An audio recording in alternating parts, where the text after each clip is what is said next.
Madam President, it's a pleasure to see you and a pleasure to see you in this role.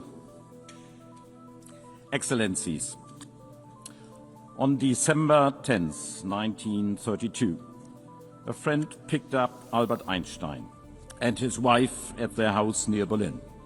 Together they traveled to the German port city of Bremen. Albert and Elsa Einstein boarded a ship to North America. He planned to accept a 3-month position as visiting professor at the California Institute of Technology. Albert Einstein, one of the greatest physicists of all time, would never return to Germany. Only weeks later, the Nazi Party came to power. Excellencies, this year marks 80 years since the San Francisco Conference and the founding of the United Nations. The Holocaust and the World War, started by Germany, taught us that the denial of human dignity destroys lives, nations, cultures. The founders of the UN came together in the belief that the defense of freedom strengthens our shared humanity. It was a belief in a world order that gave my country the opportunity to be engaged for peace, prosperity and security and the family of nations, the United Nations. As Germans, we are deeply grateful for this opportunity. But it also means we feel particularly responsible for our United Nations. As Albert Einstein wrote in 1947, quote, "No international organization can be stronger than its component parts want it to be." In other words, it is up to us, the member states. We are the United Nations. We want these United Nations to be strong. Today my country is running again for a seat as a non-permanent member of the Security Council for 2027-28 term. We do so at a time of unprecedented instability and upheaval. In Sudan and neighbouring countries, we are witnessing the worst humanitarian catastrophe of our time. Over 30 million people in need of humanitarian assistance. Over 12 million forced to flee their homes. We all need to do more to end this tragedy.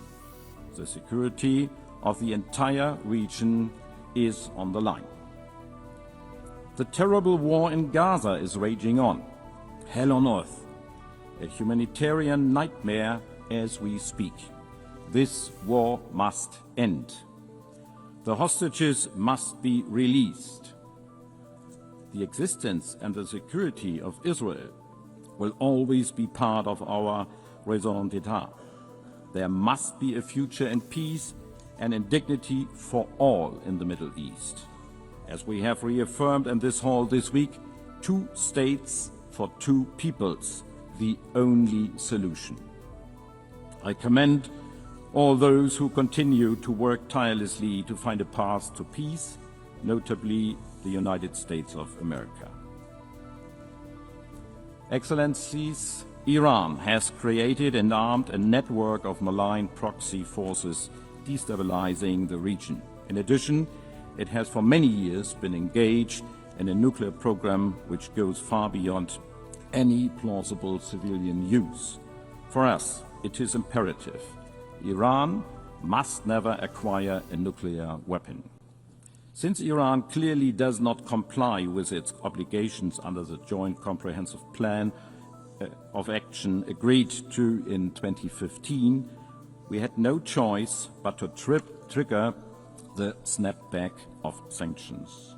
Following a clear vote by the Security Council yesterday, sanctions will be effective later today. But let me emphasize, we remain open to negotiations on a new agreement. Diplomacy can and should continue. And on my own continent in Europe, Russia is waging a war of aggression against its sovereign neighbor, Ukraine. A war that Ukraine did nothing to provoke. a war that demonstrates the disregard for the most fundamental of all rules of the UN Charter, that all member states shall refrain from use of force against territorial integrity of other state, a rule that permanent members of Security Council bear a particular responsibility to uphold.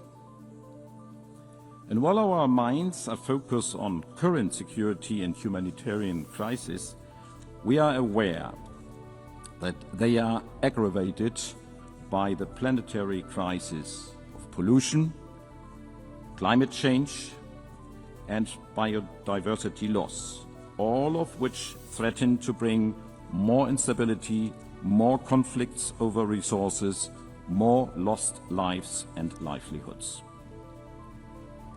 At 80 years, our cherished organization is challenged by a budgetary crisis, by a crisis of multilateralism, and by lack of respect for international law. At this time of crisis, we have set ourselves 3 key objectives. These have been at the heart of Germany's work at the United Nations for decades and summarize our Security Council bid today: justice, peace, respect. Since joining the United Nations, we have been adamant justice means development. Where hunger persists, there can be no lasting peace, German Chancellor Willy Brandt said in his first address to the United Nations in 1973. Justice requires that every human being has access to food, to clean water, to education, and to health care. Germany is the second largest contributor to the UN system. We are one of the largest donors of humanitarian assistance to Gaza. We will continue to provide aid through well-established partners operating in line with humanitarian principles, including the UN. This aid must get through to the people who need it most. We repeat our urgent call on Israel to enable safe humanitarian access. We support UNHCR's work in refugee camps in Sudan and neighbouring countries. Through UNHCR, we have supported countries in providing shelter, food and medical services for refugees. And we are investing in giving people a long-term perspective.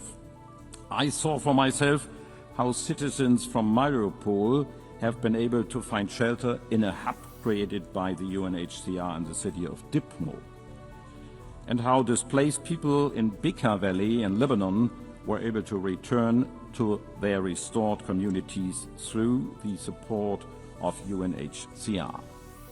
The concept of justice also means combating climate change.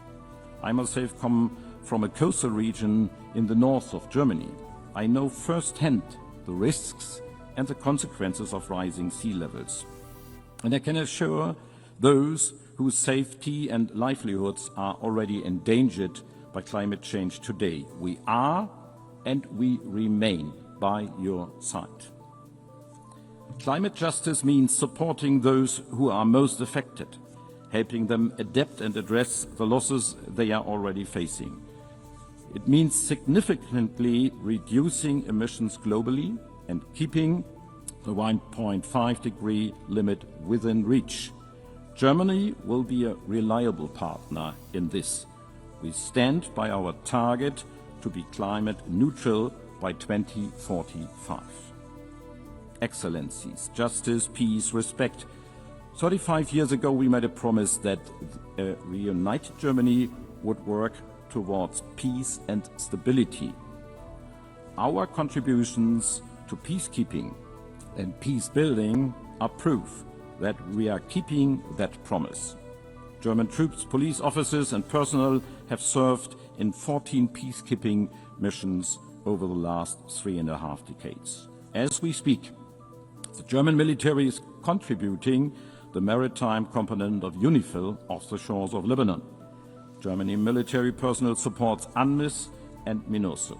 And we are contributing financially to the security of Haiti, where gangs are terrorizing the civilian population, a situation where the UN has an essential role to play for peace and security. We are proud that highly qualified German nationals are making the UN system work and involve in important positions. Germany will continue to provide skilled personnel to the UN system, working for peace, development and human rights at all levels. We are the largest donor for UN peacebuilding. Germany is chairing the Peacebuilding Commission until January of next year. This is in line with our long-standing commitment to support national peacebuilding and conflict prevention efforts, because we are convinced that resilient civil societies and strong institutions are essential for addressing the root causes of conflict and for building peace in the long run. The Women, Security and Peace agenda provides an essential contribution in that regard. Justice, peace, respect. Respect for the Charter of the United Nations, its fundamental goals and principles that we have all pledged to uphold. It is here in New York, in the halls of the United Nations, that all these nations come together to discuss peaceful solutions to conflicts around the world. This is where we unite. This is us. There is no other place like the United Nations. Excellencies, it is out of respect for international law and human rights that Germany works towards the establishment of a special tribunal for the crimes of aggression against Ukraine. That's why we support and defend international courts. That's why we work to protect human rights defenders where they are at risk. We stand by international humanitarian law. Ladies and gentlemen, respect also means reform. After 80 years, we must make sure that our institutions represent the world as it is today. The Security Council needs additional seats, permanent and non-permanent, in order to reflect the world's actual realities. Germany is convinced that additional permanent seats must go to regions underrepresented today: Africa, Asia and Latin America. Now more than ever, we need our United Nations to be fit for purpose. Therefore, the UNHCR process must succeed. Today, the United Nations needs our support.